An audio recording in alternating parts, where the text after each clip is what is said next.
Hoje o nosso programa recebe uma convidada muito especial, né, a Luana Genot. Nós vamos saber um pouquinho sobre a história dela.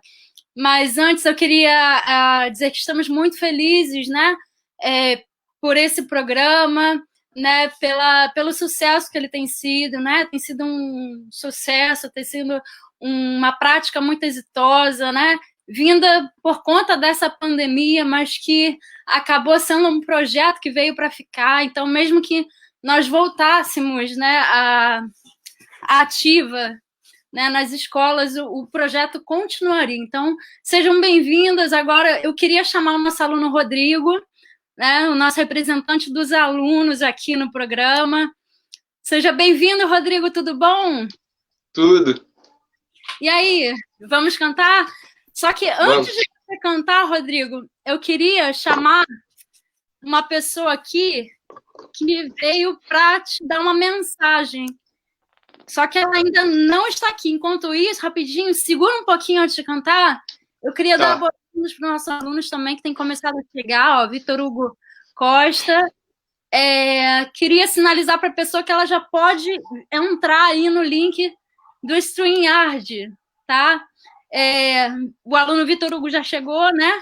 Elisângela Pereira também já chegou. Julieta Viana também já chegou. Ana Beatriz, boa noite, Ana. Nilzete Oliveira, não estou conseguindo entrar. Ok, já deve ter entrado, né? Enfim, Ana Beatriz que ainda não começou, acho que começa às 7. Ok, é verdade, entramos ao vivo agora. Show. Vou ler aqui, boa noite para todo mundo. Cris, boa noite. Tá? Juliane, Caroline, todo mundo está chegando. Bom, Rodrigo, a pessoa ainda não chegou aqui. Olha, a professora Cristiana está te dando os parabéns pelo resultado, Rodrigo, no Compartilhando Talentos. Nós queríamos também te parabenizar, Rodrigo, como escola. Obrigado. Nós nos sentimos honrados pela tua participação no programa.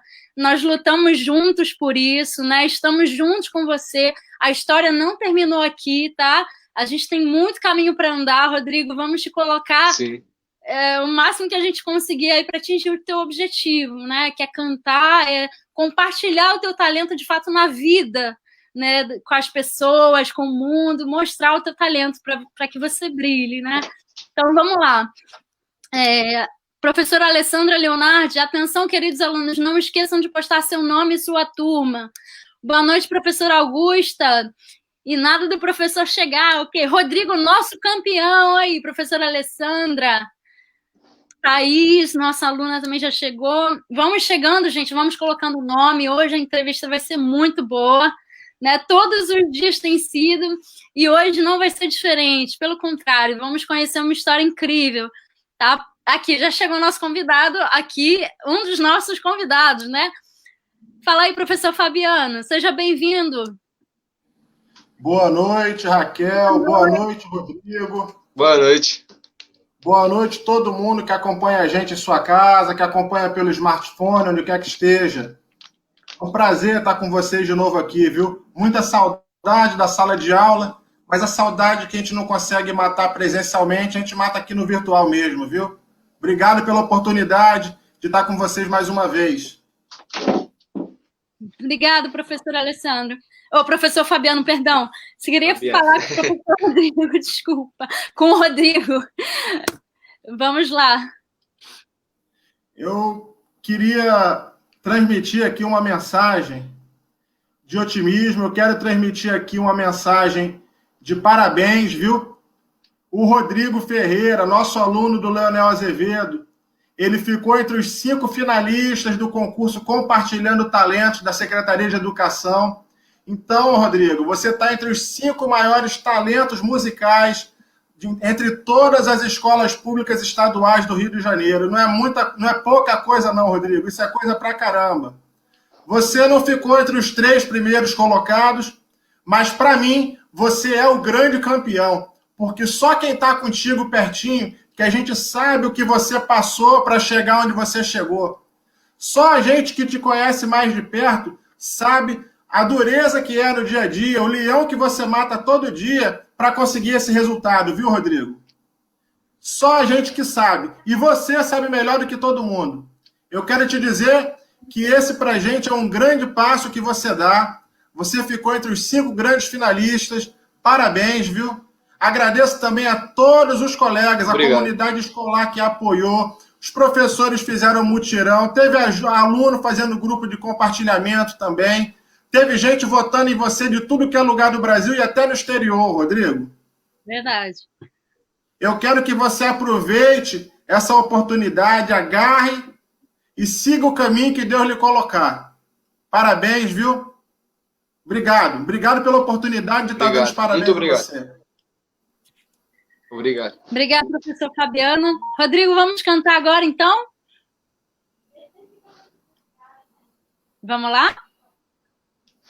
Vamos.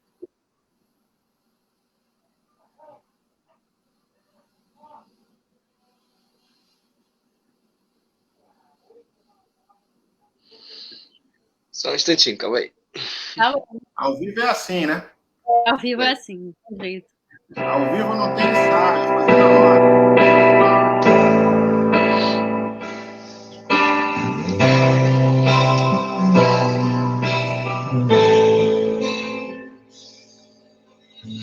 Se o mar se agitar e tudo escurecer e parecer que eu não vou sobreviver,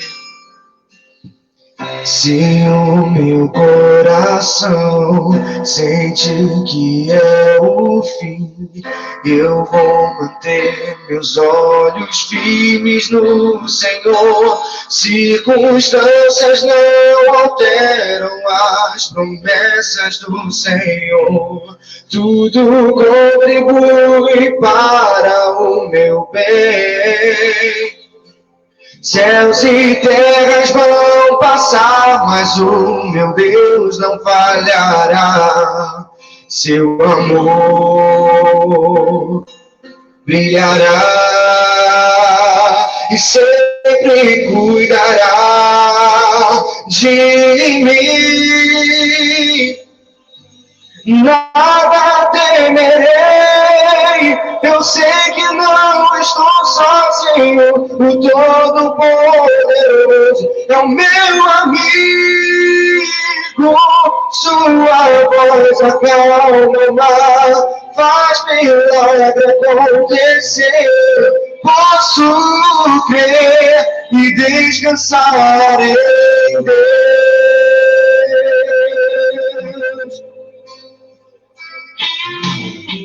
Se o mar se agitar e tudo escurecer e parecer que eu não vou sobreviver,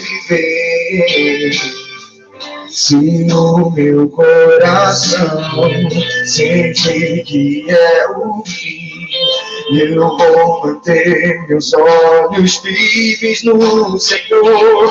Circunstâncias não alteram as promessas do Senhor. Tudo contribui para o meu bem. Céus e terras vão passar, mas o meu Deus não falhará. Seu amor brilhará e sempre cuidará de mim. Nada temerei, eu sei que não estou sozinho. O Todo-Poderoso é o meu amigo. Sua voz acalma o mar, faz milagre acontecer. Posso crer e descansar em Deus.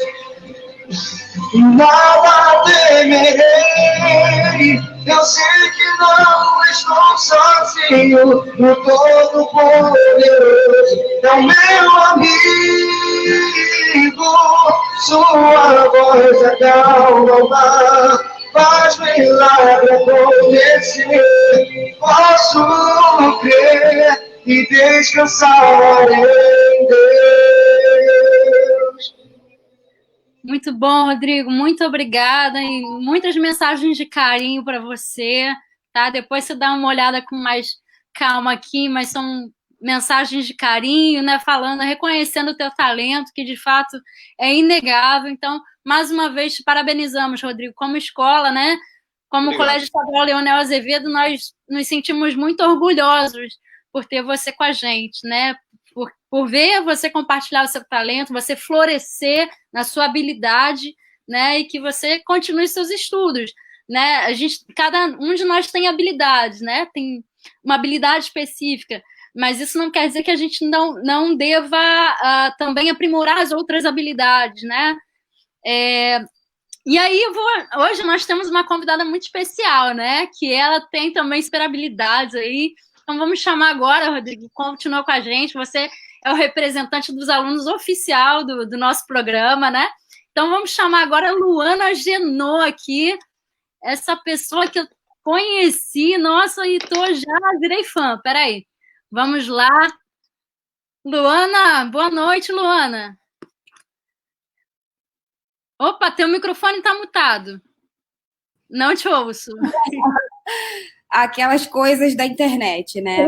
Ao vivo é assim mesmo. Ao vivo, quem sabe faz ao vivo. Não vou tão bem quanto o Rodrigo, mas, enfim, vim aqui para ter um papo bem legal, para a gente poder conversar. Agradeço o convite do Colégio Estadual Leonel. Enfim, é um grande prazer estar aqui com vocês e toda a turma. Muito obrigada. Nossa, eu me sinto honrada em te receber aqui, caramba. Eu estou conhecendo cada vez mais sobre a sua história e já sou tua fã, realmente, a tua luta, a tua garra, né? E chegar nos lugares que você tem chegado, realmente é uma coisa de você se inspirar, né? Conta um pouquinho, Luana, para a gente quem é a Luana Genô, né? Para quem não te conhece ou para quem te conhece, mas não sabe muito sobre você. Quem é a Luana Genô? Maravilha, obrigada pela pergunta, obrigada pelo espaço. Né? Mais uma vez, boa noite a todas e todos que estão aqui nos assistindo. Pelo que eu vi, a Escola Leonel, ela é na Ilha do Governador, certo? Sim, certo. Sim. Então, eu cresci no bairro da Penha, bem pertinho. Legal. Né? Sou também carioca da Gema, sou filha da Ana, neta da Ana, então cresci numa família de mulheres negras.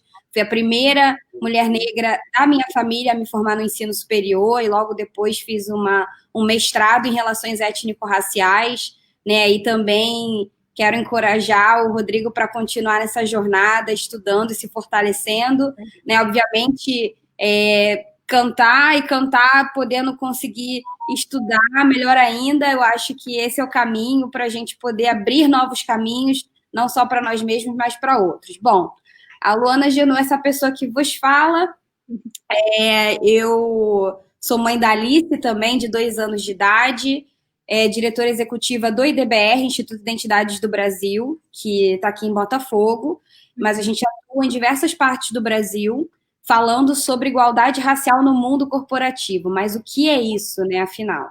Igualdade racial é a gente entender que nós somos um país de maioria negra e que, apesar de ser um país que tem triplicado o número de pessoas negras no ensino superior, como eu falei, eu fui a primeira mulher negra da minha família a acessar o ensino superior, a gente ainda não está tendo acesso proporcional ao mercado de trabalho privado. Tá? Então, quando a gente entende isso, a gente vê que quem está hoje numa posição de chefia dentro das grandes empresas e até das pequenas e médias são pessoas brancas, na sua grande maioria.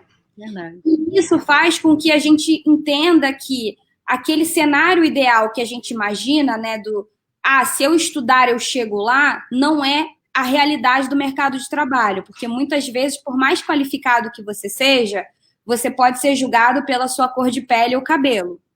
E é isso que acontece para muitas pessoas. Então, a gente criou um instituto, que é o Instituto de Identidades do Brasil, para poder levar essa pauta para o mercado de trabalho, para fazer com que as empresas consigam rever suas políticas, suas práticas, para conseguir absorver mais a população negra de maneira geral. Profissionais como eu, como o Rodrigo vai vir a ser, que a gente possa florescer no mercado de trabalho, que a gente possa ter oportunidades de liderança, oportunidades de desenvolvimento plenos, né, que possam nos absorver, entendendo que assim todo mundo ganha. Então, basicamente, esse é o meu trabalho. Eu lidero hoje uma equipe de 20 pessoas aqui no Instituto. Também escrevi o livro Sim à Igualdade Racial, Raça e Mercado de Trabalho.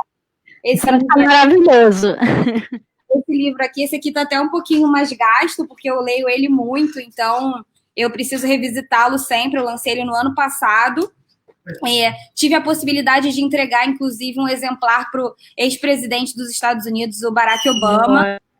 Pedi, inclusive, para ver se ele entregava para a Michelle. Eu encontrei no ano passado, muito rapidamente, então foi um grande prazer.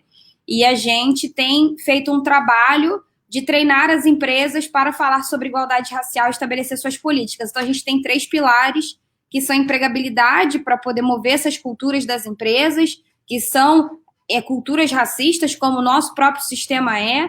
A gente também tem um pilar de educação, onde a gente mapeia algumas bolsas de estudos para profissionais e estudantes negros e periféricos, e a gente tem um pilar de engajamento, onde a gente faz eventos e campanhas ao longo do ano para poder pautar a questão racial. Então, a gente tem o Prêmio Sim à Igualdade Racial e o Fórum Sim à Igualdade Racial para poder conectar profissionais e empresas. Isso é um pouco do que a gente faz num todo e um pouco de quem eu sou também. Nossa, Luana, eu tô emocionada aqui, o olho já tá cheio de água, assim, desculpa se correr alguma aqui, se descer alguma, enfim. Mas é realmente inspirador, é algo, é muito tocante você ouvir isso, essa realidade que você falou, né, diante dessa realidade que você falou toda, né, que é um absurdo, né, você vê um país com a maioria negra, de fato. Tua imagem congelou para mim, Luana, cadê você? Tá congelado? Luana? Oi? Luana? Alô? Rodrigo? Oi? Eu tô aqui. Voltou? Olá. Oi? Você me ouve? Raquel, acho que é tu que tá congelando. Eu tô te ouvindo. A minha tá congelando.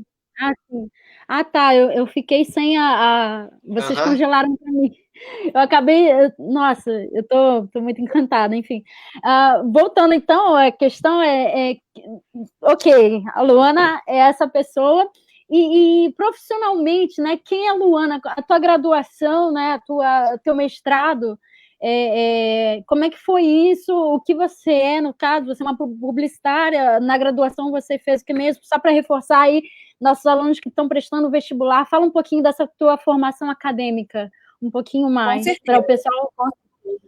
Então, como eu falei, né? Eu cresci na Penha, então...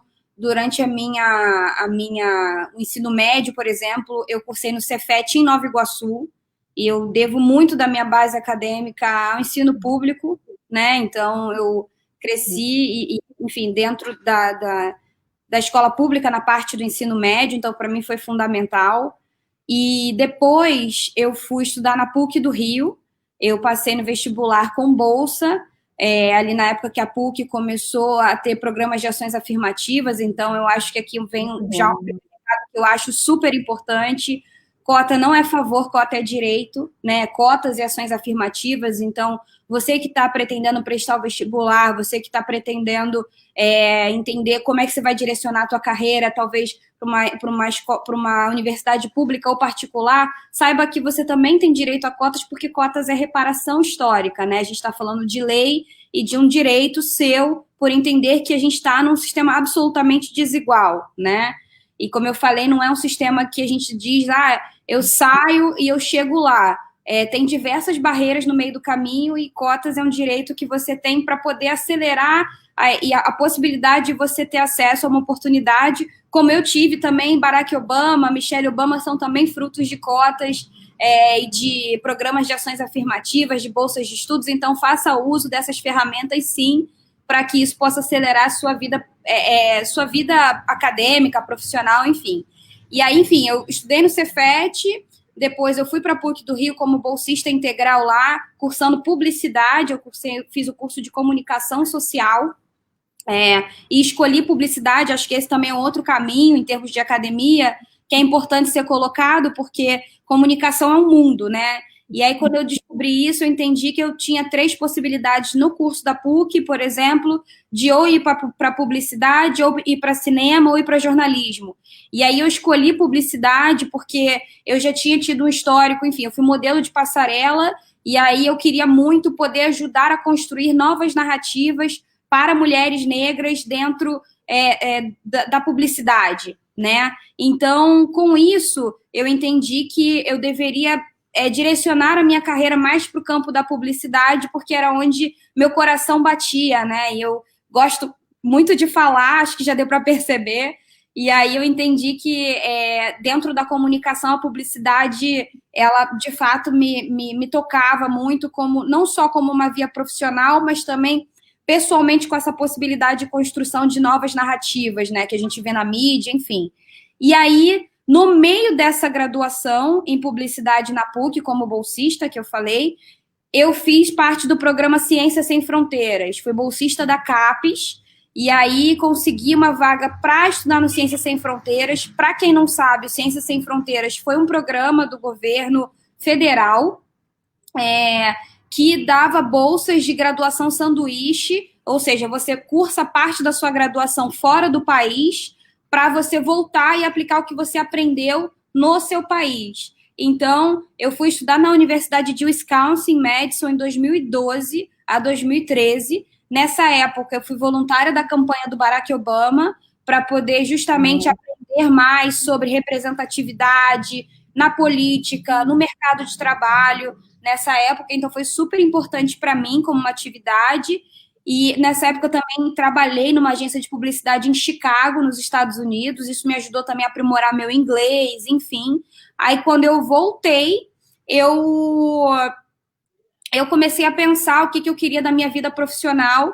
E aí eu fui convidada para entrar numa multinacional da beleza. Quando eu entrei nessa multinacional, eu achei que eu fosse seguir carreira lá dentro, mas eu não me vi representada naquela estrutura.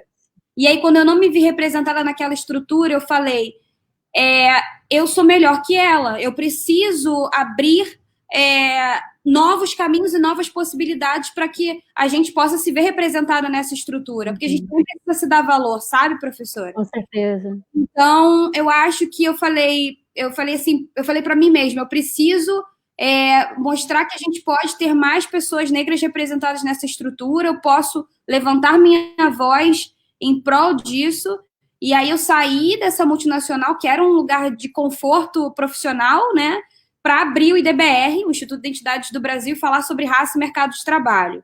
E aí, nesse momento, eu comecei também meu mestrado em relações étnico-raciais, porque aqui também tem mais uma coisa que eu acredito, que não é toda pessoa negra que vai querer falar sobre racismo, mas eu escolhi me especializar para falar sobre racismo, para poder trazer uma perspectiva acadêmica para dentro do âmbito profissional, que foi uma escolha profissional minha, e aí eu entendi que eu precisava me especializar mais nesse tema. E foi daí que eu optei fazer o mestrado, e fiz o mestrado também no Cefet, Rio de Janeiro, no campus Maracanã, um mestrado em relações étnico-raciais que me engrandeceu muito, inclusive tive a possibilidade de voltar para a sala de aula com outros professores que já tinham me dado aula durante o ensino médio, então para mim foi um grande presente, e isso compõe muito de quem eu sou hoje. Maravilha, Luana. Então você também é uma mega empreendedora, né? Os caminhos do empreendedorismo no Brasil já não são fáceis, né? Você resolveu abraçar também o caminho do empreendedorismo. Exato. Essa também é uma questão, professora Raquel. Assim, quando eu digo muito, né, quando eu vou dar treinamentos nas empresas, que no início, como eu falei da minha trajetória profissional, não queria empreender. Hoje, a maioria das mulheres negras que empreendem, até segundo a pesquisa que a gente fez aqui no IDBR, elas empreendem por necessidade. Então, a gente não necessariamente, né, como um grupo, aí falando sobre mulheres negras, a gente não necessariamente empreende porque a gente planejou empreender, mas porque a gente foi colocada frente a uma situação que nos levasse a fazer isso. Então, muitas vezes você tem aí uma pessoa que estudou, está no ensino médio, ou começou a cursar a faculdade, e se viu colocada frente a uma situação de família que precisa dar sustento, e começou a trabalhar e, enfim, às vezes precisa empreender, vender um docinho, vender comida, enfim, vender roupa, para poder trazer sustento para a própria casa. Essa é a situação do empreendedorismo das pessoas negras, em sua grande maioria. E a gente não pode romantizar isso. Eu tive um percurso um pouco diferente, né? Enfim, como eu tinha trabalhado antes, eu tinha um pouco de dinheiro guardado para poder iniciar esse empreendimento. Também pude me dedicar 1 ano para planejar a estrutura desse negócio. Então, isso faz muita diferença quando você vê pessoas que começam a empreender do dia para a noite, aprende uma receita aqui, começam a vender ali no dia seguinte, sem ter um planejamento do negócio. Então, eu acho que a gente precisa falar e muito sobre isso, e te agradeço pela pergunta. Sim. Luana, você falou do Barack Obama, né? O Barack Obama foi o primeiro presidente negro, né? Dos Estados Unidos. Rodrigo está na escuta? Rodrigo? Oi? Oi, Rodrigo. Estou te ouvindo. Você havia me perguntado sobre essa questão no Brasil, né, do presidente negro. Luana, o Rodrigo, ele participa no nosso programa, ele é o...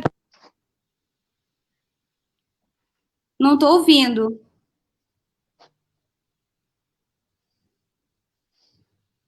Não estou ouvindo. Deixa eu botar de novo. Agora foi? Foi. Agora foi? Tá. O Rodrigo, Luana, é o nosso representante dos alunos aqui no programa, então ele faz perguntas também. Daqui a pouco eu vou dar uma parada para me comunicar aqui, para a gente se comunicar com as pessoas que estão assistindo, né? Mas eu queria falar com o Rodrigo, porque o Rodrigo havia me falado, professor, a gente nunca teve presidente negro no Brasil, presidente preto, negro no Brasil, né? A gente nunca teve aqui. O Rodrigo é o nosso presidente aqui. Aí, ó, Rodrigo. Olha, deixa para você. E como, o que eu tinha falado foi sobre isso mesmo, foi o que eu falei para ela. Eu falei, poxa, a gente estava conversando sobre isso, né? Tava elaborando já algumas coisas para entrevista. Aí eu falei para ela, poxa, eu não sei antes, mas desde que eu nasci, eu nunca vi presidente negro, sabe? Aí isso foi uma questão uma dúvida que eu perguntei para ela sobre isso, se já existiu o presidente negro. Por isso que eu perguntei para ela isso. Sim, então, existem rumores, né? Porque assim, a fotografia tem sido mais refinada, né? Nos últimos séculos, né? Mas enfim, sobretudo no último século a gente teve uma melhora aí dos aparatos de fotografia, mas existem rumores que Nilo Peçanha tenha sido o nosso presidente negro, né? Enfim, existem diversas fotografias, algumas que onde ele tem a pele mais escura, outras ele tem a pele mais clara. Ele também pode ter sido um afrodescendente, que significa que ele pode ter tido uma mãe negra, um pai negro, mas ter tido a pele bem clara e ser lido praticamente como branco, que acontece em muitos casos de famílias miscigenadas no Brasil. Mas Nilo Peçanha teria sido aquele que mais se aproximava de um presidente negro no Brasil. A questão a gente tem outros representantes ainda muito escassos, né, na nossa política brasileira. Assim, no cenário político, né, o mais emblemático recente foi o Joaquim Barbosa, né, como presidente, ministro do STF, é uma figura também bastante inspiradora. E, enfim, a gente, no estado do Rio de Janeiro, já tivemos Benedita da Silva como governadora, né? Enfim, aí são algumas figuras políticas para você se inspirar, porque temos algumas escassas na nossa política. Então, eu desde já te recomendo aí, para além de cantar, se puder também nos abrilhantar, sendo o nosso futuro Barack, vai ser de grande valia, viu?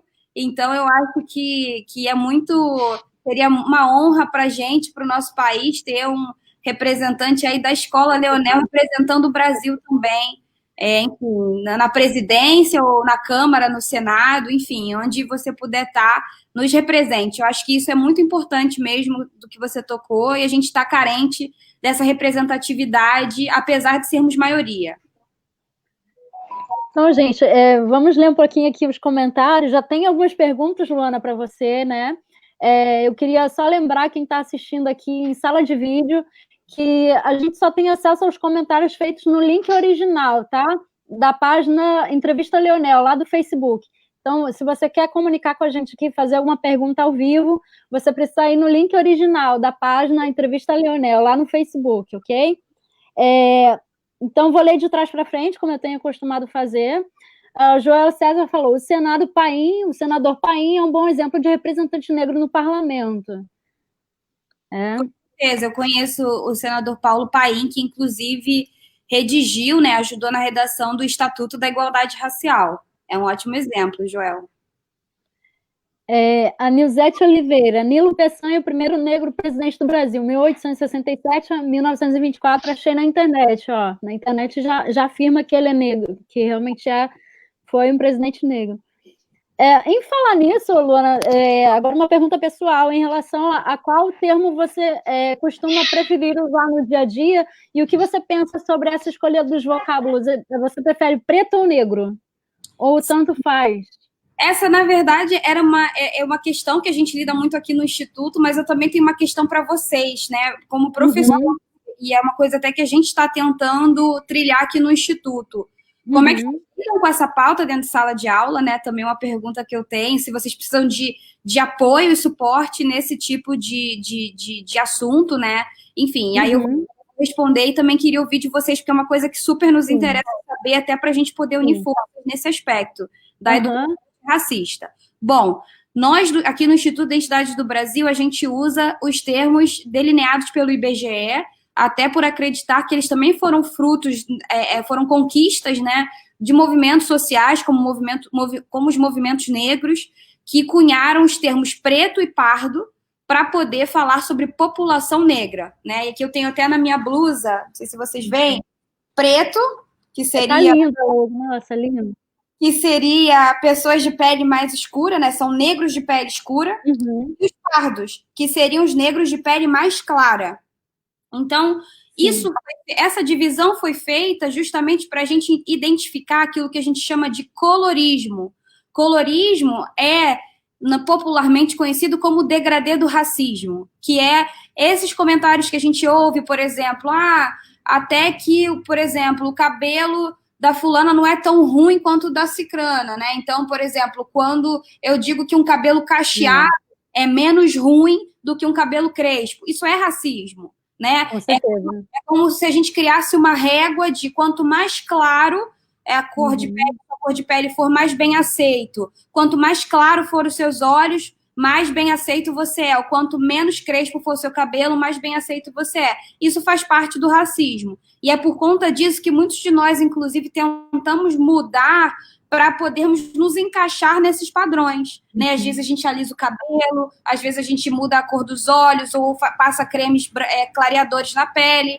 E isso tem que ser colocado, porque isso é uma extrema agressão, isso impacta imediatamente na nossa própria autoestima e, consequentemente, nas posições que a gente pode galgar no mercado de trabalho, nos nossos relacionamentos afetivos. Muitas vezes a gente entra num relacionamento abusivo por falta de autoestima. Então, tá tudo muito ligado. Tá tudo muito ligado, né? Então, basicamente, o preto seria o negro de pele escura como eu. E então, o pardo... preto, porque branco é branco também, né? Então, é preto, né? Sim, não, então, o branco, assim, o branco, existem também vários tons de branco, né? Então, você tem brancos que têm a cor de pele mais bronzeada, ou brancos que têm a cor de pele mais pálida. Só que isso não é colocado no IBGE porque o branco, ele não sofre as mesmas discriminações raciais que o negro. Então, é só o negro que é categorizado com duas subcategorias que são preto e o pardo. Então, o preto é o negro de pele escura, o pardo é o negro de pele clara. E aí, preto e pardo juntos formam o grupo dos negros. Ah, sim, perfeito. Aí a professora Cristiana falou interessante, ok.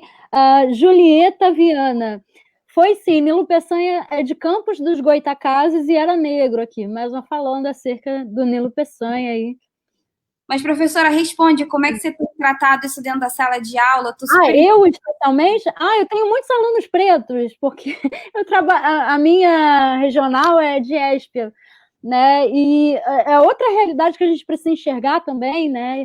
É por conta dessa questão cultural, né? Eu trabalho em presídios, e lá o número de pretos e pardos é grande. por quê? Essa questão histórico-social que a gente precisa, que você tem lutado aí para mudar essa situação, mas infelizmente é isso, eu tenho muitos alunos pretos e pardos, para mim, e não só isso, eu tenho primos, eu tenho familiares pretos também, para mim, e isso nunca foi motivo de nada, assim, para mim é muito natural, assim, eu não faço, enfim, como é que eu vou falar? Para mim, assim, eu não sei nem como falar, para mim é um ser humano como os outros, assim, não vejo diferença, eu não consigo olhar, eu fico muito revoltada com o racismo e isso me deixa muito chateada. E realmente, mas eu já sofri muita questão como vou falar, muitas questões de divergências por conta das minhas ideias, mas eu não posso comparar isso com uma pessoa que sofre questões de divergência por cor de pele, mas eu sei o que é você ser excluído, né, por alguma forma, não é igual, mas eu sei, e por isso que também a minha luta é essa, também em relação a construir uma sociedade mais igualitária em todos os sentidos, sabe? Então é isso, para mim eu tô te amando cada vez mais, assim, pela tua garra, enfim, é isso aí, eu tô nessa sua vibe aí, de lutar pelas coisas, e vamos lá, entrevista contigo, menina, vamos lá. Eu também sou meio entrevistadora, sabe?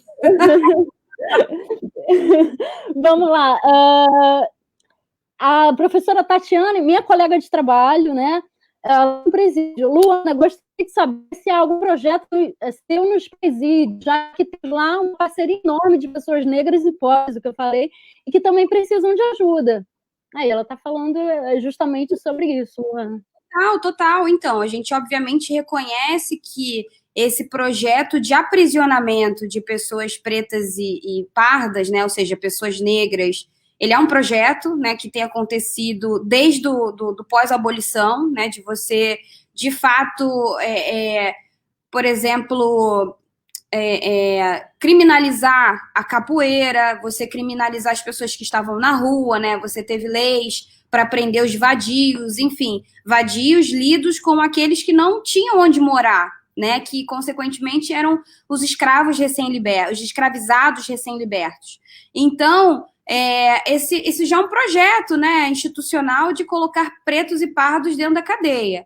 Então, hoje, o IDBR, especificamente, a gente entende que o letramento racial para diversas instituições, né, quando a gente fala tanto das empresas como órgãos, né, é uma forma da gente ajudar a combater essa política institucionalizada, tanto de aprisionamento como de genocídio da população negra, né, ou seja, um negro que tem muito mais chances de morrer que um homem branco, ainda que dentro de um ambiente mais vulnerável, de mais periculosidade, né, em termos de ser alvejado e de ser visto como sinônimo de alguém perigoso, porque essa imagem ela foi construída dentro de um período de pós-abolição. Então, a gente entende hoje que a nossa forma de atuação tem sido ajudar no letramento das pessoas. Agora, um projeto específico em relação a presídios, tem vários, né? E aí são projetos parceiros nossos, como o Afro-Reggae, tem projetos dentro de presídios, a Gerando Falcões, que é uma organização, tem projetos justamente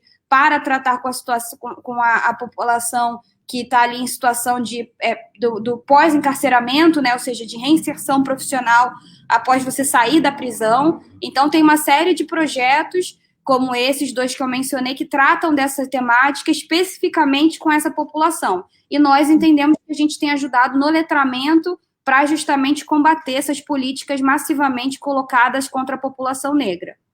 Perfeito. Julieta Viana, quanto mais conheço a Luana, mais a admiro e respeito. Olha aí, Luana. Julieta é uma querida, ela sempre comenta e eu adoro. Obrigada, Julieta. Emily Santos, boa noite, Emily. Boa noite. Professora Elizabeth Caldas, boa noite, queridos. Boa noite, professora. Professora Tatiane tinha falado anteriormente, né? Boa noite, Luana. Sua luta é admirável e motivo de orgulho para todos nós. Parabéns. Verdade. Verdade, Luana. Tô te admirando cada vez mais. Ah, que maravilha. Professora Cristiana, tá aí encantada também com a tua história. Tá todo mundo aqui bem inspirado, viu? Professor Miguel, que foi quem conseguiu esse contato contigo, porque estudando na PUC também, ó, sensacional a experiência da Luana, estudante da Leonel. Vocês também podem. Aí, galera, vocês também podem, né? Com certeza. A professora Nilzete, como pode ser vencida a desigualdade contra a pessoa com deficiência negra? A pessoa preta, no caso, que ainda tem a deficiência, né? O preto ou o pardo que tem a deficiência. Como é que é essa problemática, Luana? Sim, então, eu acho que a Nilzete tocou num ponto muito central, que é o da intersecção, né? Todos nós, na verdade, carregamos uma gama de identidades, né, dentro de nós. Então, eu sou mulher, negra, periférica, né? Enfim, como eu falei, cresci na Penha, no Rio de Janeiro. Enfim, sou mãe. Então, cada um de nós carrega várias identidades, certo? E aí, imagina que, em determinada medida, essas identidades, elas podem contar positiva ou negativamente para você. E hoje a gente está num cenário onde a gente vê pessoas com deficiência de uma forma, como a gente fala, que é capacitista. Ou seja, a gente pré-julga pela deficiência da pessoa que ela é menos capaz de realizar alguma coisa. Então, a gente precisa justamente construir políticas públicas e privadas para incluir essas pessoas tanto no ambiente escolar quanto no ambiente empresarial. E uma vez inclusas dentro do ambiente empresarial, por exemplo, que é onde eu circulo mais e falo com mais propriedade, a gente precisa também criar políticas para aceleração de carreira dessas pessoas, porque muitas vezes as pessoas conseguem estar dentro de um ambiente corporativo, mas ficam ali congeladas. E muitas vezes eu já conheci, por exemplo, pessoas com deficiência, negras, que são, por exemplo, deficientes visuais e que são contratadas e colocadas numa função que não é a sua, só porque elas são deficientes. Então, você, por ser deficiente, você é julgado pela sua deficiência e você não tem um plano de carreira como outras pessoas. Então, a gente precisa cada vez mais falar sobre isso, a gente precisa entender como é que a gente pode acelerar a promoção, a aceleração de carreira de pessoas com deficiência. Por quê? Porque no final do dia, o que a gente está falando, né, quando o professor Leonel traz que alunos do Colégio Leonel, vocês podem. O que eu quero dizer com isso? Eu quero dizer que representatividade importa. E por dizer isso, eu quero dizer que quando você vê uma mulher negra numa situação de poder, quando você vê uma pessoa com deficiência numa situação de poder, uma outra pessoa com deficiência que está começando sua carreira, sua vida, olha para aquela figura e fala, eu vou seguir esse caminho. Então, a gente precisa de mais pessoas negras em cargos de poder, mais pessoas negras com deficiência em cargos de poder, para assim espelhar as novas gerações. A professora Nilzete, ela tem deficiência, né? E ela luta pelo direito das pessoas com deficiência, né? E por isso que ela fez essa pergunta também, e ela luta nessa causa há alguns anos, enfim, bem interessante também. Uma guerreira aí. A professora Nilzete é uma causa de todos nós, né? Eu acho que a grande conquista vai ser quando a gente entender que todas essas lutas nos pertencem em alguma medida. Eu não preciso ser uma pessoa com deficiência para lutar por isso, para poder pautar nos meus eventos, né? Eu faço muito evento, então botar a tradução de Libras nos meus eventos, colocar uma acessibilidade, tentar justamente trazer pessoas com outros tipos de deficiência mental, cognitiva, para estarem também dentro daquele espaço, porque é uma forma de convidar essas pessoas para que elas se sintam inclusas, né?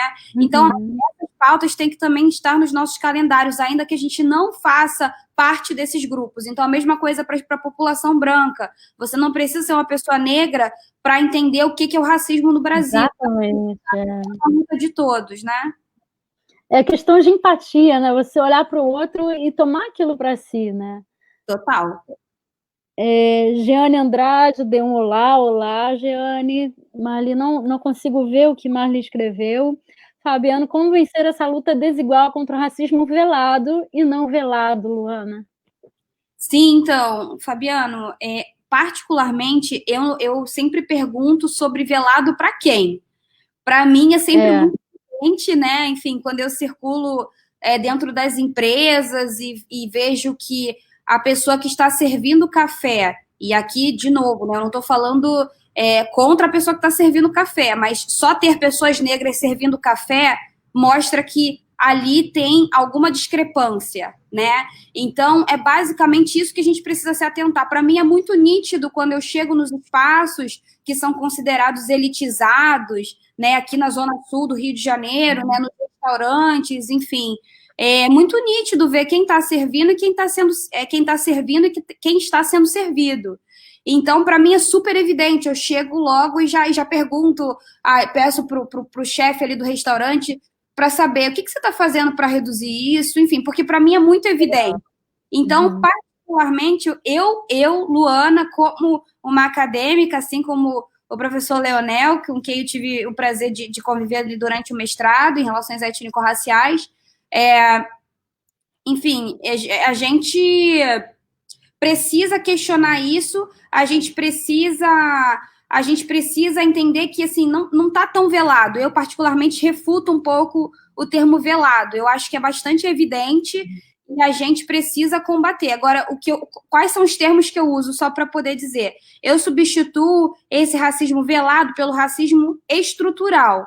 O estrutural quer dizer que ele está em todos os lugares. Ele está no meu linguajar, né? Quando eu falo cabelo bom ou cabelo ruim. Ele está no meu comportamento quando eu troco de calçada, quando eu vejo um homem negro vindo na minha direção e eu estou mexendo no celular e eu escondo meu celular porque eu tenho medo que ele me roube. Ele está no meu linguajar quando eu digo, a sua pele não é tão escura, então por isso que você é bonita, você é uma negra bonita, né? Enfim, ele está estruturado nos nossos pensamentos, na nossa forma de agir. Então, isso é, na verdade, muito evidente, né? Então, isso é estrutural. Agora, o que você está chamando de não velado é aquilo que eu chamo de racismo enquanto crime, muitas vezes, né? Então, aquilo que não é velado é aquilo que é verbalizado. Aquilo que, por exemplo, quando eu tenho dentro de uma empresa um chefe que chama a sua colaboradora de oi, café, eu começo a botar apelidos, eu começo a falar uma série de... Eu chamo um negro de macaco e eu posso criminalizar isso enquanto injúria racial. Inclusive, quando eu estava na escola, né, no ensino básico, minha mãe me mudou de escola, né? Eu estava numa escola particular na época e minha mãe me mudou de escola porque, justamente, eu cheguei uma vez muito cabisbaixa em casa porque tinha uma série de alunos que tinham me ofendido, né? E aí eram crianças e ia ser um pouco mais difícil de criminalizá-las naquele momento, mas os pais talvez mereceriam tal coisa. Mas a minha mãe chegou e perguntou para a diretora da escola o que ela faria naquele momento. E a diretora disse que era uma brincadeira de criança. Nossa. Então, o que a gente tem levado para as escolas, né, tanto do ensino básico quanto do ensino médio, não encare isso como uma brincadeira.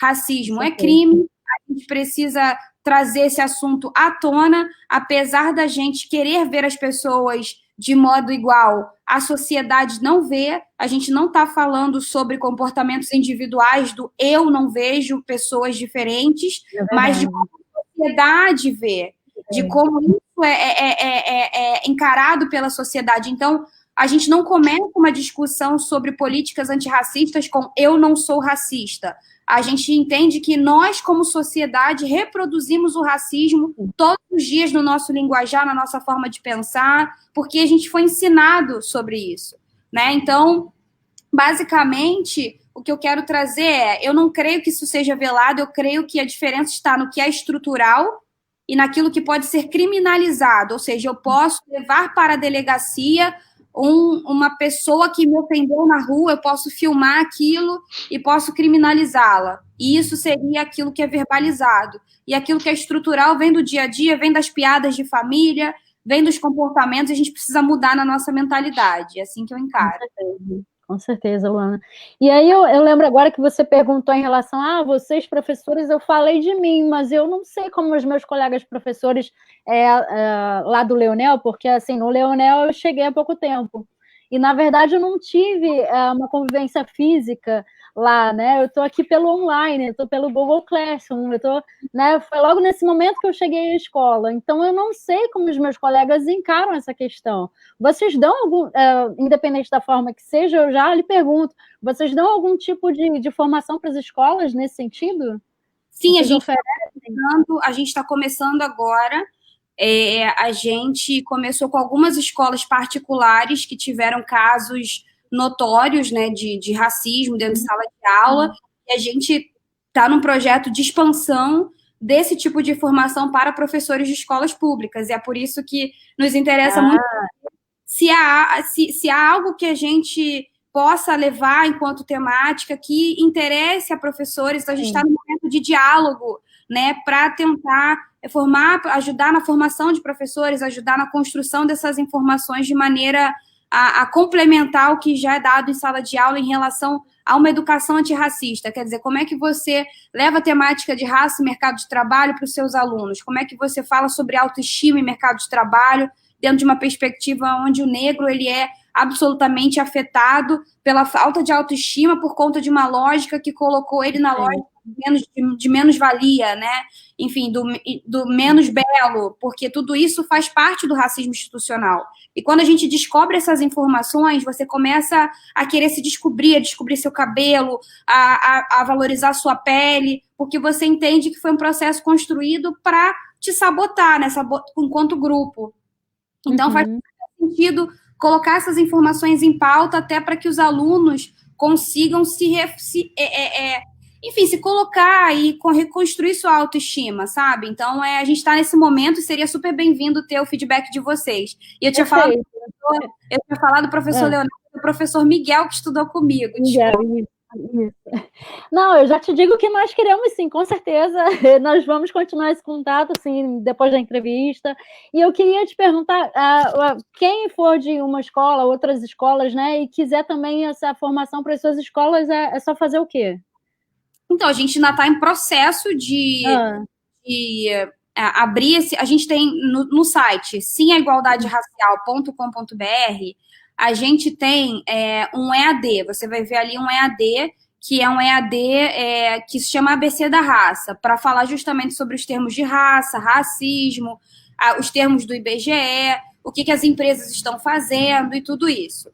Então, a gente está em construção desse material para tentar abri-lo para escolas públicas. Então, a gente está nesse formato de construção, a gente ainda não tem isso. O que a gente tem gratuitamente no site são diversos artigos que as pessoas podem ler para poder se letrar. E nas nossas redes sociais também, a gente tem várias discussões, igual você perguntou, é negro ou é preto? Enfim, eu trabalho com uma pessoa que tem o dread, eu posso tocar nele? Coisas do tipo, né? Que parecem ser muito óbvias, mas não são. E acabam acarretando no que a gente chama de microagressões, que são essas agressões que as pessoas fazem todos os dias e que muitas vezes vão te colocar para fora do mercado de trabalho, enfim, vão te agredir ali psicologicamente e precisam ser ditas, porque não é coisa da cabeça das pessoas. E a gente precisa falar sobre isso. Sim. Outra pergunta que eu ia te fazer sobre as microagressões. Mas espera aí, rapidinho, deixa eu ver como vencer Veloz, rapidinho, só para a gente ver aqui quem pergunta. Estamos ouvindo, acho que aqui para aqui não tem mais perguntas de fato. Bem-vinda, Luana, uma alegria. Oi? Para baixo, acho que tem. Bem-vinda, Luana, uma alegria tê-la conosco, será por inspiração para a nossa escola, isso bem antes, né? Vamos lá para baixo, então. Vamos lá. Lúcia Borges Sanuto. Eu cresci em um colégio interno onde existiam ofensas às negras, onde a coordenadora dizia preto é podre, preto é sujo e só nasceram para trabalhar para os brancos. Credo. Que horror. É isso, mas isso todos os dias, né? Enfim, a gente obviamente abomina, mas isso está debaixo dos nossos tetos, né? Então, como é que a gente lida com essas questões de uma forma muito mais construtiva, né? Eu costumo dizer que prevenir é melhor do que remediar, né? Então, a gente não quer remediar 2 alunos ali, um se colocando no poste, brincando de escravizados. Eu já vi coisas... Nossa, enfim... Desculpa a expressão, mas é algo surreal para mim. Então, mas assim, acontece muito, professor. Então, a gente precisa colocar isso em pauta, primeiro, para que esses alunos tenham acesso a essa discussão mais cedo. Eu acho que se eu pudesse mudar algo na forma como eu me letrei e tive contato com isso, eu acho que eu gostaria de ter tido contato com essas discussões mais cedo, né? Então, saber das desigualdades raciais, saber que não era coisa da minha cabeça, saber que eu não estava sendo vitimista, né? E que eu não estava sendo fraca por chorar quando eu ouvia aquelas coisas. O problema não era você, não era com você. Não era eu, entende? Então, quando você tem esse suporte, essa informação mais cedo, você consegue também construir estratégias para lidar com isso, né? Estratégias tanto individuais quanto coletivas. Isso era até uma das minhas perguntas que eu ia fazer, como foi o seu primeiro contato com racismo e como você descobriu que existia um racismo? Obrigada, Rodrigo, pela tua pergunta. Então, assim, para mim, a primeira lembrança que eu tenho, assim, de me apontarem como negra e me acusarem disso, era justamente essa vivência que eu tive na escola particular que eu te falei, né? Que é quando eu lembro de vários alunos falando, aquela coisa, né? Macaca, essas coisas, e assim, eu era muito estudiosa e eu fiquei muito cabisbaixa, minha mãe notou isso, e quando ela notou isso, ela falou, vamos voltar na escola, eu quero saber o que houve. E quando eu voltei na escola e ela soube o que houve, a diretora falou que era brincadeira de criança, ela me tirou da escola, porque isso não era brincadeira, isso precisava ter tido um comunicado, uma formação, tanto para as pessoas quanto para os alunos, conteúdo, etc., num cenário ideal. Então, a minha primeira lembrança é essa por volta dos 9 anos, desse episódio em si. No entanto, quando eu fui revisitar os meus cadernos de escola, eu percebi que essas vivências elas estavam na minha vida há muito mais tempo. Eu revisitei meu caderno e eu vi um desenho, um autorretrato de quando eu tinha 8 anos de idade. Rodrigo, eu me desenhei loura dos olhos azuis porque eu queria ser branca como uma paquita. Foi assim que eu me desenhei, porque era essa a aspiração que eu tinha. E não por acaso, eu só descobri a textura do meu cabelo crespo há mais ou menos uns 7 anos atrás. Porque eu alisava o meu cabelo, eu não queria meu cabelo da forma como ele era. E isso tudo, quando você se dá conta disso, você percebe, opa, o que eu estou fazendo? Né? E esse é o efeito mais daninho do racismo institucional, que é você nem se dar conta disso e naturalizar algumas coisas, naturalizar alisar um cabelo, naturalizar, colocar uma lente no olho para ter um olho mais claro, porque você considera que isso é um valor agregado para você, enfim, uma série de coisas. E aí, quando eu olhei para trás e eu vi, nossa, minha vida inteira foi pautada nisso, chega. E isso para mim foi fundamental, foi libertador. E hoje eu me sinto bem melhor. Então, acho que faz sentido também levar essa discussão para o ensino básico e fundamental para que cada vez menos pessoas tenham que passar por caminhos tão longos para se descobrirem, para se aceitarem e para se projetarem de forma muito mais incisiva, né? Você entender quem você é e se colocar com autoestima, que faz toda a diferença, né? Porque a gente não está falando só de qualificação, a gente está falando em se colocar, em você se valorizar, em você entender quem você é, aceitar seu cabelo, aceitar quem você é, e isso faz toda a diferença, até para conseguir um emprego, para você entender o que você quer na vida, para você, no seu caso, construir seu repertório como artista, como profissional de outras áreas, enfim, acho que é um pouco sobre isso. Perfeito. Pode fazer outras perguntas? Pode, claro, vai lá. Eu separei 4 perguntas.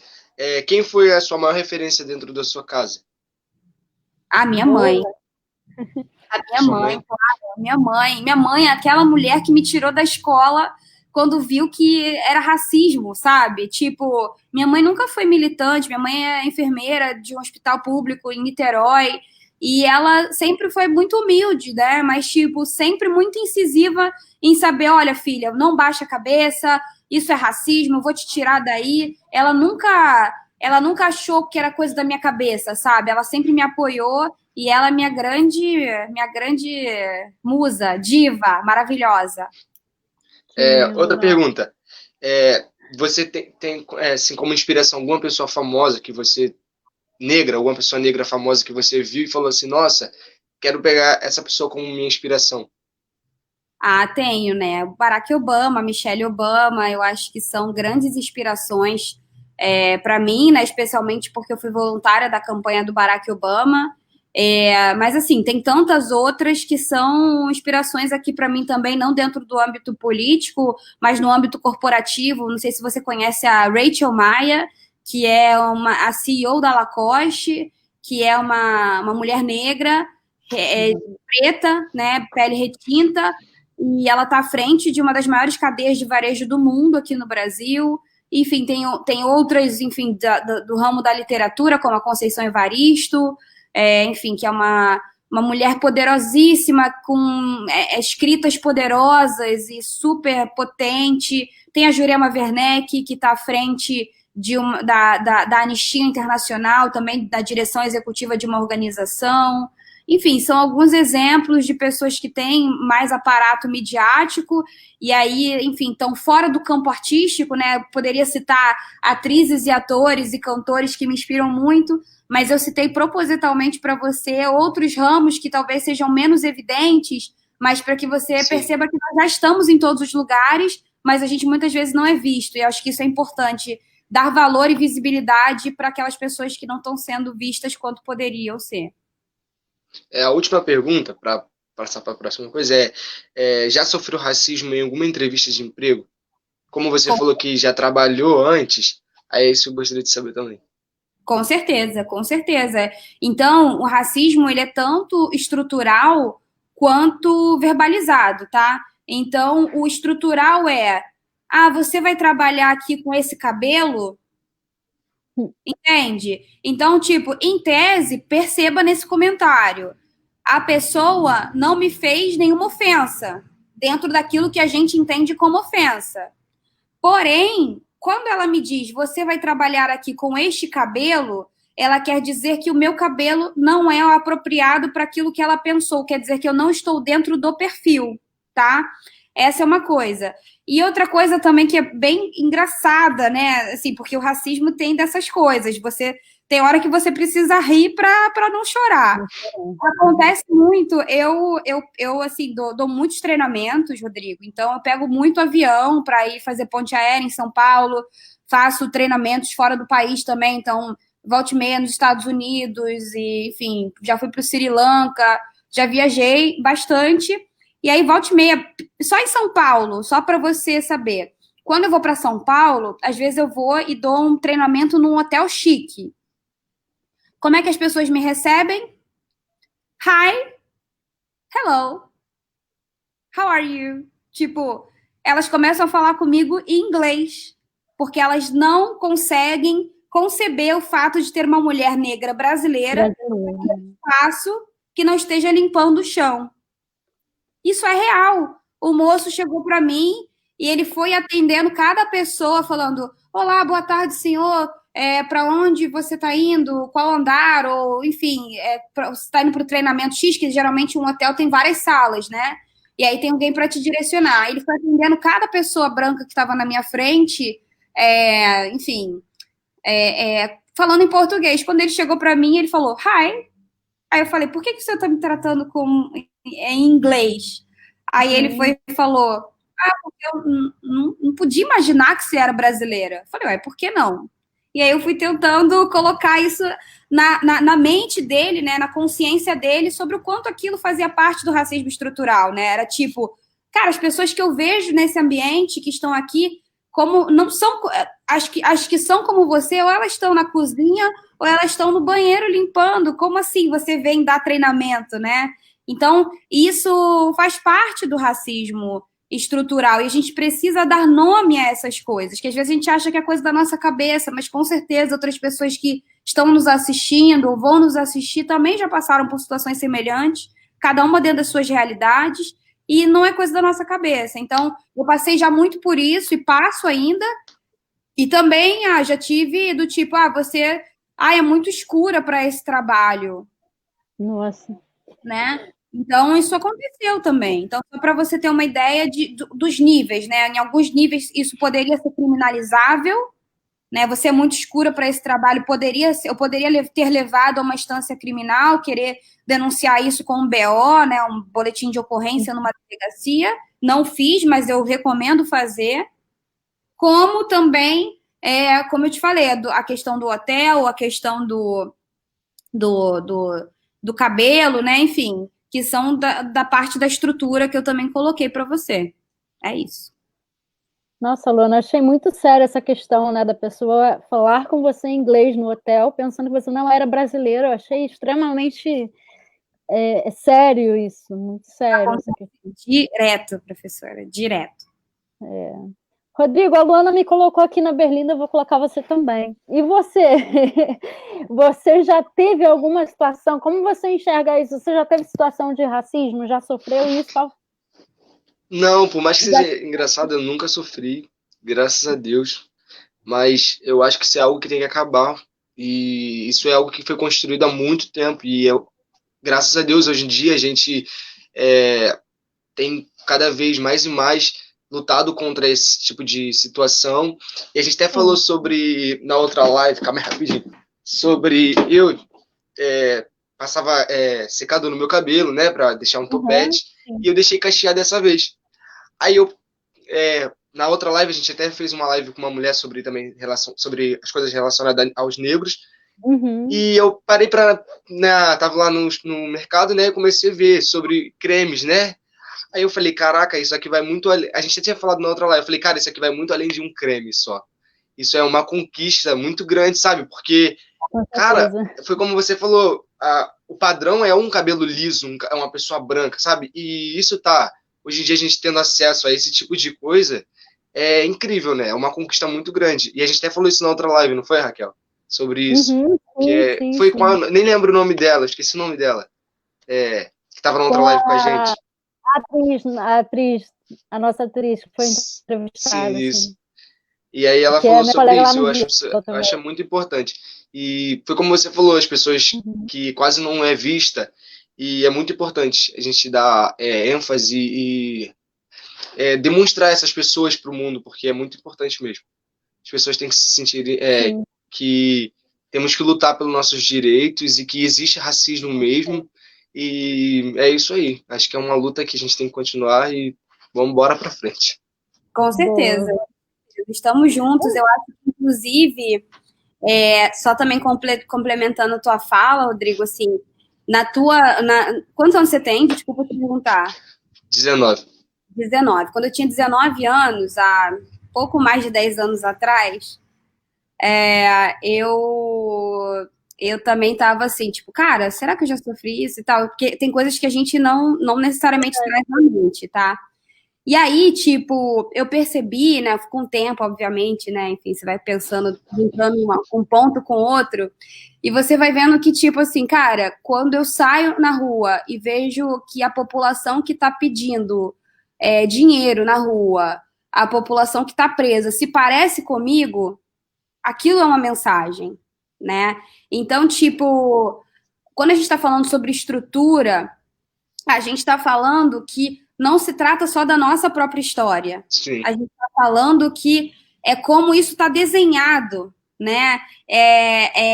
Para além da nossa própria história. E aí, a partir desse entendimento, a gente vai trazendo para a consciência a nossa própria história e quanto a gente tem passado por situações que às vezes a gente não dá nome, né? O fato de você ter visto lá, poxa, antes eu passava ali um negócio no meu topete, agora eu vi o creme. Isso já é um insight. Você vai ver no futuro que cara, um creme para o meu cabelo da forma como ele sem eu precisar passar aquele negócio todo.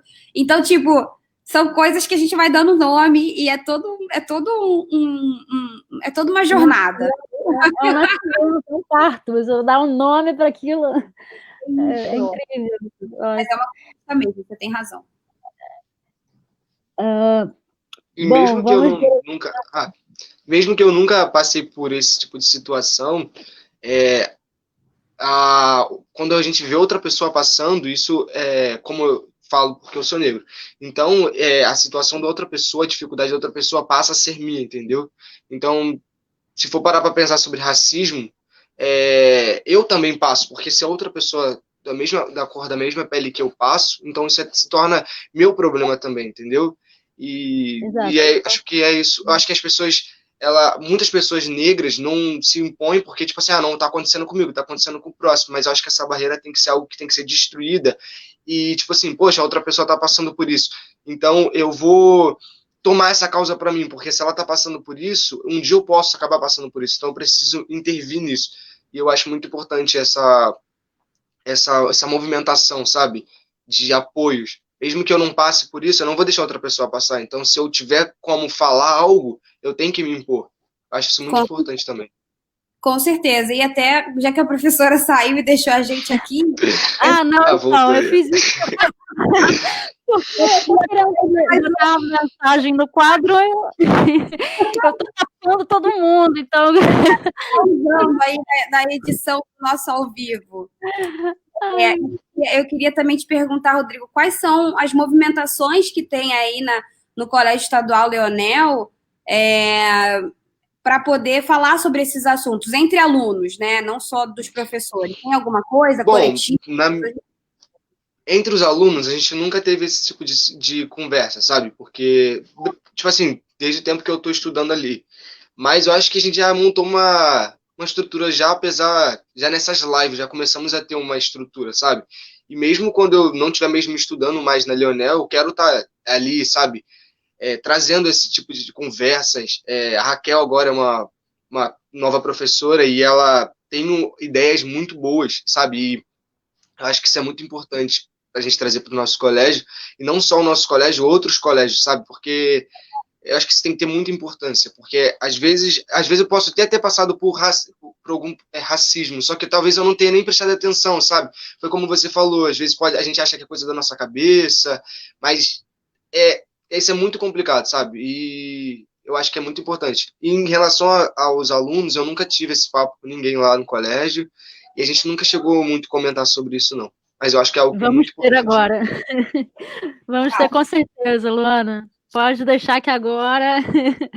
Vem cá, eu acho que eu vou sair, porque senão fica tapando vocês quando eu expor essa mensagem. Eu queria ler aqui, ó.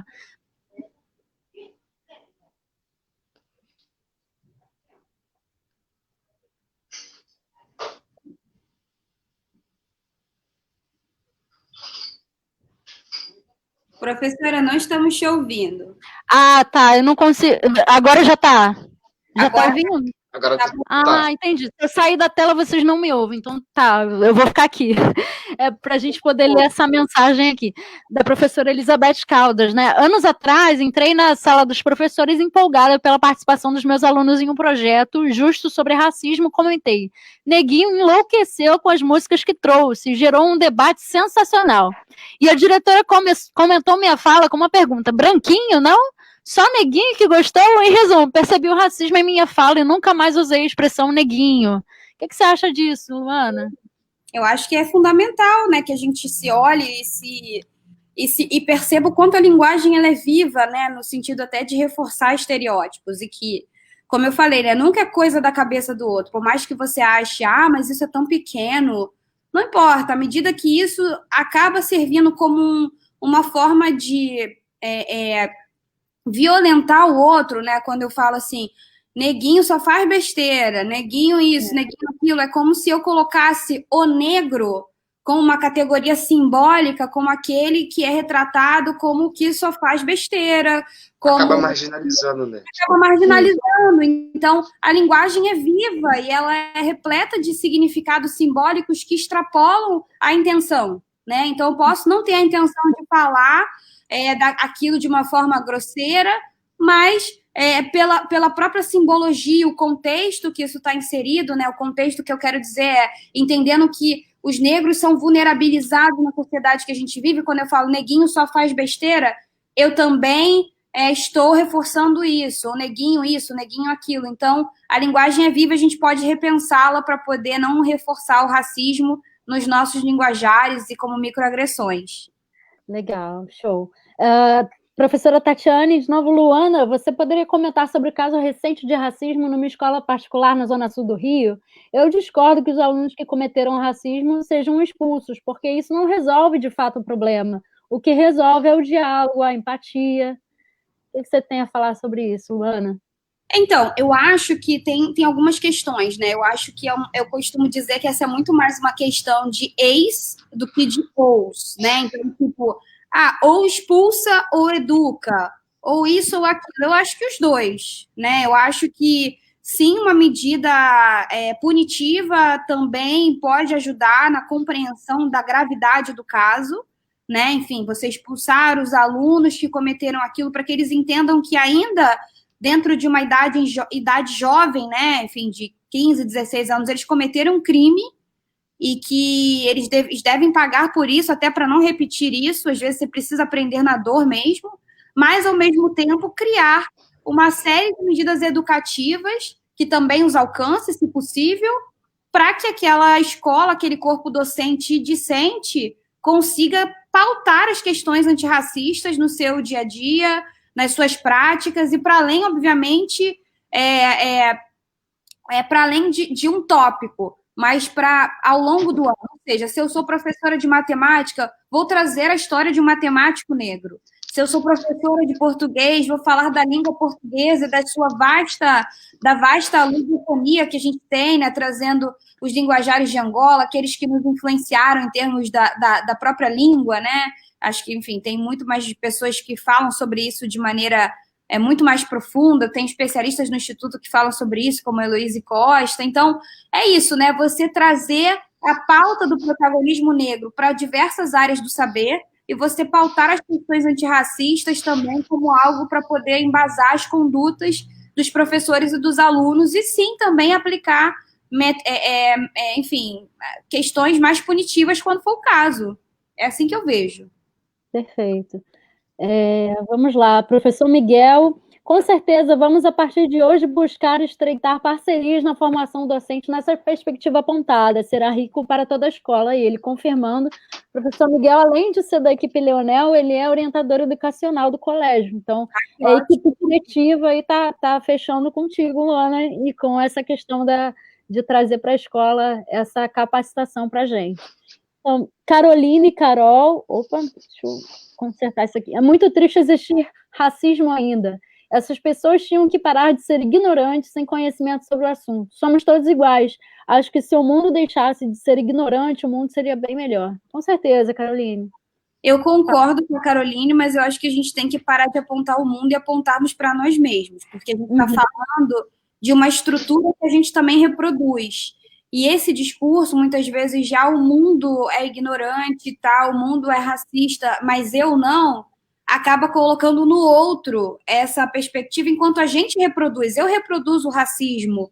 Quando eu falo o neguinho, por exemplo, e opa, não vou mais falar. Então, a gente reproduz isso, né? Então, não está no outro, está na gente, né? Então, tem a ver com isso. E também esse princípio da igualdade, né? Dos somos todos iguais, na verdade, na minha percepção, tá? A gente está lutando para sermos vistos como iguais um dia, mas a gente não é visto como igual ainda. Ainda então, não. E quando a gente transita pela rua, você percebe quem está em situação de mendicância, né? Quem está mendigando. Você vai num presídio, como você mesmo colocou, você vê quem está preso, né? A gente não é tratado como igual, e só dizer que somos todos iguais não reduz e mesmo a realidade como ela é. E mesmo para você deixar de ser racista, você não deixa de ser racista da noite pro dia, sabe? É uma construção, você quebra um muro e vai reconstruindo tudo, principalmente no falar, né?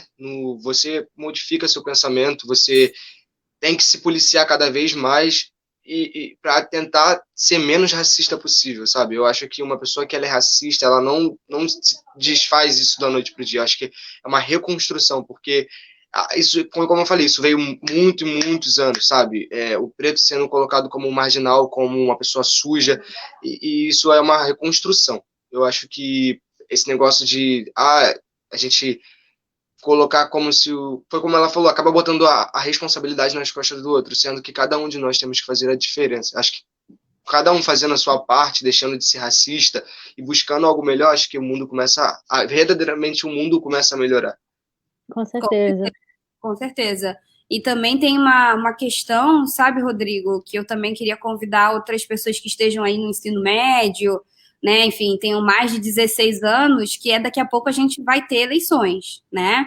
Então, a grande reivindicação dos movimentos sociais, né, movimentos negros, vote consciente, vá procurar quais são os projetos de lei que estão favorecendo o ensino público no país.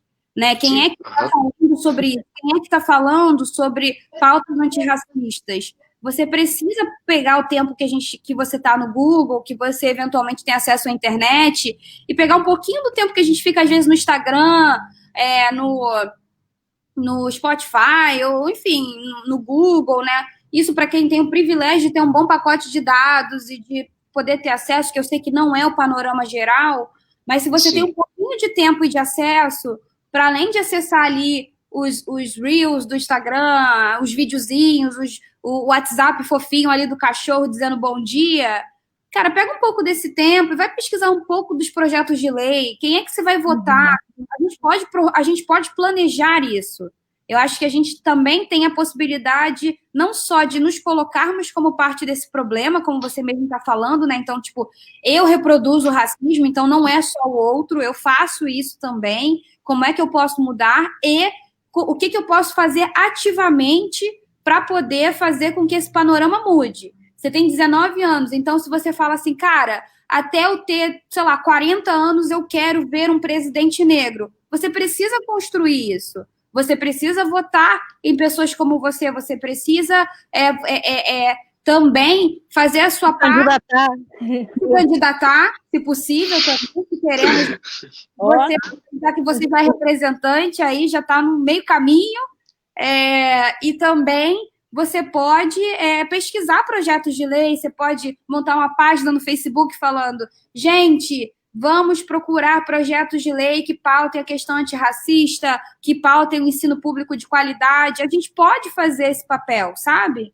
Então, tem um pouco disso também, do que eu posso fazer hoje para mudar essa realidade.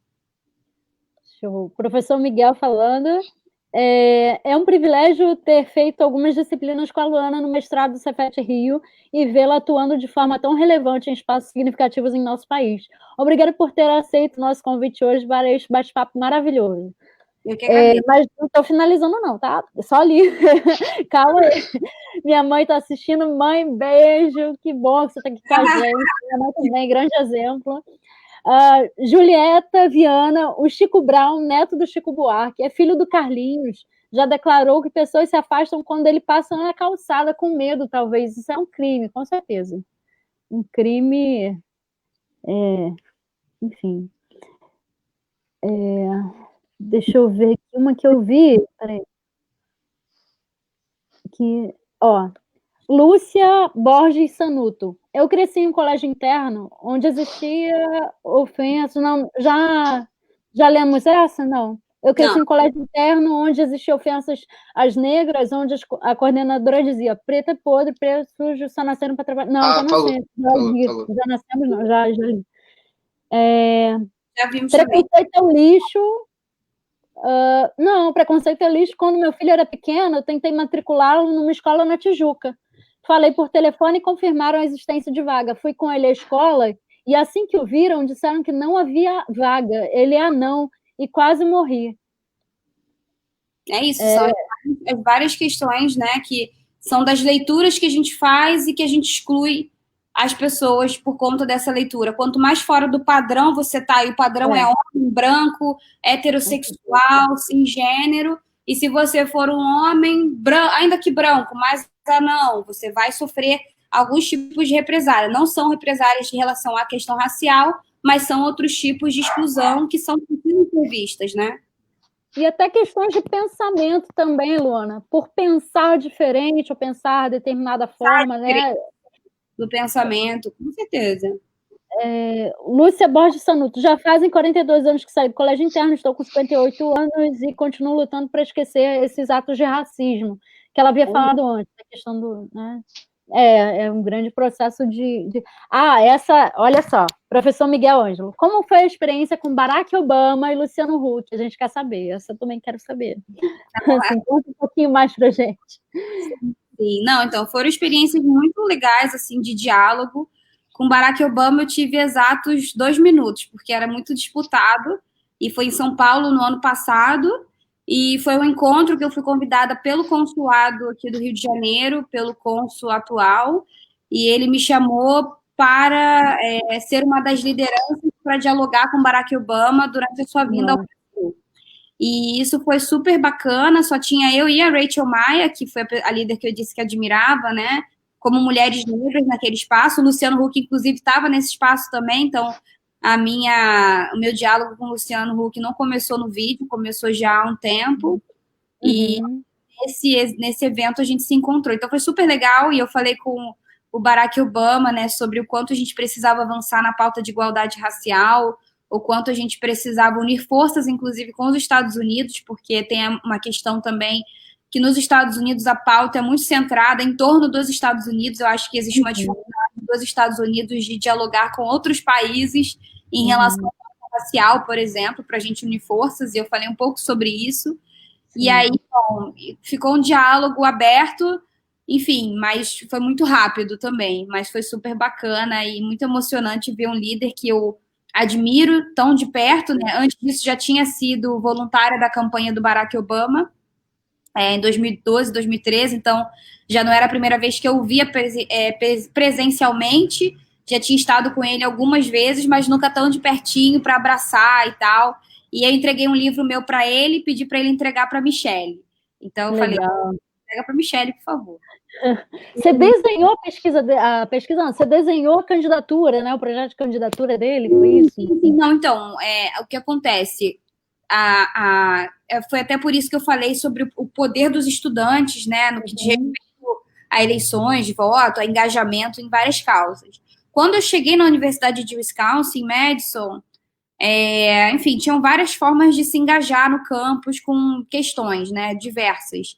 E aí, na época, eu lembro que estava aberta as inscrições para ser voluntária da campanha dos candidatos que você quisesse, e eu gostava muito do Obama. E aí eu me inscrevi no campus para poder ajudar no desenho da estratégia para o campus, né, que é específico, né, para você convidar outros estudantes a votarem. Lembrando que nos Estados Unidos, as pessoas, diferentes daqui, as pessoas não são obrigadas a votar. Elas votam se elas se inscreverem para votar. Então, o meu papel era desenhar uma estratégia ali no meu microcampus para poder convencer o máximo de pessoas a votarem, a se inscreverem para votar. E aí, quando elas faziam essa inscrição para votar, eu entregava o papelzinho na época do Barack Obama, para, tipo, se ela quisesse, uma vez inscrita para votar, que se ela pudesse, que escolhesse Barack Obama. No final das contas, deu certo, que ele se elegeu. Então, eu ajudei nisso. E depois, com o Luciano Huck, foi... a gente, no Instituto, a gente dá muito treinamento, como eu falei, para várias empresas privadas. No meio de julho, a gente deu treinamento grande na Rede Globo, e aí várias pessoas fizeram treinamento, né? Dani Ramos, Silvio de Abreu, né? Pessoas que escrevem novelas, para poder falar sobre a temática antirracista. E nisso, a equipe do Huck participou desse treinamento. Eu já conheci uma parte dessa equipe, né, por conta de contatos prévios, e no dia seguinte, uma pessoa da equipe dele passou meu telefone para ele, e ele me ligou e falou assim, Luana, essa matemática que muito me interessa, quero estar mais perto, enfim. E aí a gente começou a manter contato, e ele tinha uma dúvida em relação à Dona Geralda, um quadro que ele tem sobre... Enfim, ele perguntou para a Dona Geralda se os 3 filhos dela eram do mesmo pai e da mesma mãe, se eram do mesmo pai. E aí eu disse para ele que essa pergunta é muito comum, sobretudo para mulheres, né? Enfim, essa coisa de você perguntar, querer saber se a mulher tem mais de um parceiro e tal, enfim. E eu digo que essa pergunta ela tem diferentes consequências para mulheres e homens, né? Que uma mulher com vários parceiros é piranha, um homem com vários parceiros é garanhão, né? Isso faz parte do machismo institucional. Então, quer dizer, não tem a ver com a intenção, entende? Ele pode ter a melhor das intenções como pesquisador, como entrevistador, questionar uma pessoa, mas quando eu trago essa pergunta corriqueiramente para mulheres, eu endosso aquilo que a sociedade está acostumada a ver dentro dessa perspectiva. E aí não tem a ver com a intenção, tem a ver com o que já está dado pelo contexto. E como é isso para mulheres negras, né, que em sua, enfim, não tem um histórico de estarem atreladas com lares e daquilo que a gente entende como lar, né, desconstruídos, estruturados, aí você reforça não só o machismo, mas como o racismo. Então é muito importante que a gente entenda que a nossa comunicação vai para além das intenções e que elas podem, muitas vezes, pelas nossas perguntas e pelas nossas formas de posicionamento, reforçar questões estruturais como o machismo e o racismo. Exato. Vamos lá. Eliane Laje, tema importante a ser debatido, sim, essencial.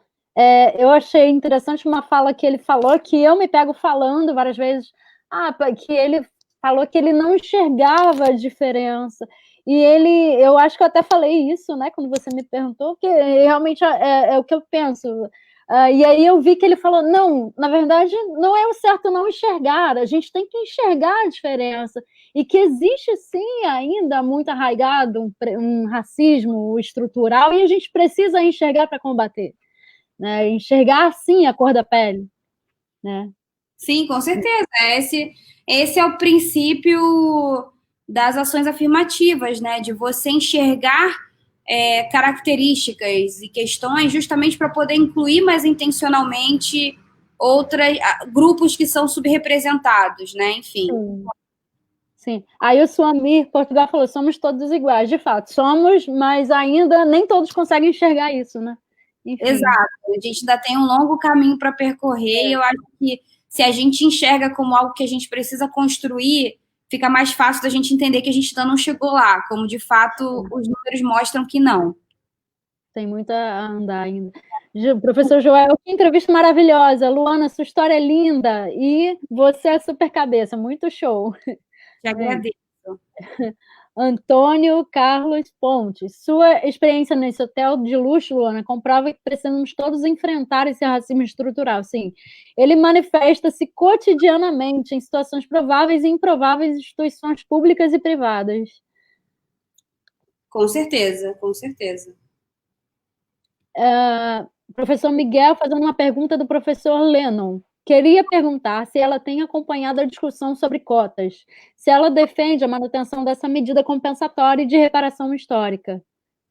Com certeza, eu até cheguei a falar sobre isso, sobre o quanto sou fruto, né, dessas ações afirmativas e de quanto a gente precisa defender essas políticas de ações afirmativas para a gente incluir mais a população negra, né? Cota, como diria Bia Ferreira, não é esmola, não é favor, é direito, e inclusive não começa com a população negra, né? Já houve cotas para pessoas brancas, para fazendeiros, filhos de fazendeiro. Teve uma lei do boi, né? Para quem quiser pesquisar e dar um Google na lei do boi, era uma lei para reservar vagas para filhos de fazendeiros, né? A própria questão de você reservar terras para imigrantes é uma forma de você ter aí ações afirmativas para proporcionar para essas pessoas, enfim, possibilidades de ascensão e de recursos, né? E aí, quando a gente olha cotas, a gente só lembra do negro, mas tem outros tipos de ações afirmativas que já fizeram parte do nosso país. E eu acho super importante colocar isso em questão. Gente, eu vou precisar ir. Eu não sei quanto ok. Já estamos acabando. Ó. Professor Miguel, seria em relação à manutenção dessa medida porque ela está prevista para expirar. Né? Sim, eu gosto também, eu gosto dessa questão da gente ver o prazo disso, né? Porque toda cota, ela tem, assim, o primeiro princípio é ninguém quer cota para sempre.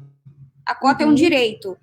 É um direito que vem para reparar uma desigualdade. Ninguém quer que uma desigualdade exista para sempre. Então, por isso, toda cota ela tem como premissa uma data de expiração, até para você ter um prazo para corrigir essa desigualdade. Então, o que a gente precisa fazer, de fato, é acelerar esse processo. E a gente precisa, nesse caso, inclusive, postergar essa medida, porque a gente ainda não chegou num quadro onde a gente tem igualdade de oportunidades, e por isso a gente precisa lutar para que elas continuem, mas de fato a ideia é que a gente não precise disso para sempre. Sim, com certeza. Luana, a Julieta falando de novo, a Luana é um espetáculo, eu também achei, Luana, te achei demais. Tem uma amiga de 90 anos, e cega, que conhece preta e cega, que conhece, porque estava escrito presta, fiquei sem saber que é preta, e segue, conhece a Luana pelo que eu falo sobre ela. Ela diz sempre que essa moça é um orgulho para ela, um orgulho para todos os pretos. Para mim, também, ela é um orgulho. Com certeza, Luana, para todos nós, para o Brasil, isso é um orgulho, né?